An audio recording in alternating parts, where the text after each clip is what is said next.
Alessandra, thanks for joining me. You are a recent graduate of my 8-week ICBCH Hypnosis Certification class, and it's been a few weeks now since you graduated, and I wanted to hear your honest review and opinion of what you got out of the class. Hi, Carla. Thank you.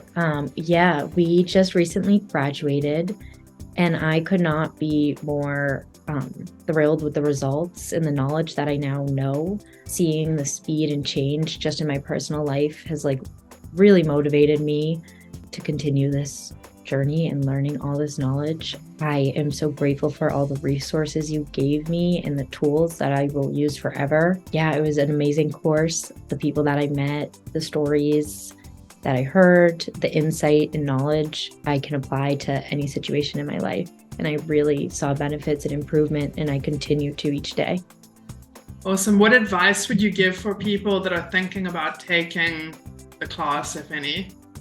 Sign up and take it. I had, at the time, I was in the middle of semesters and just was I don't know if I can add another course.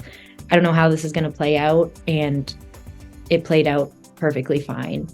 It'll work out. I would just sign up and take the leap and do it, and you'll see the growth after the first class. Awesome. Well, thank you so much for sharing your feedback. We really appreciate it. And good luck with graduation.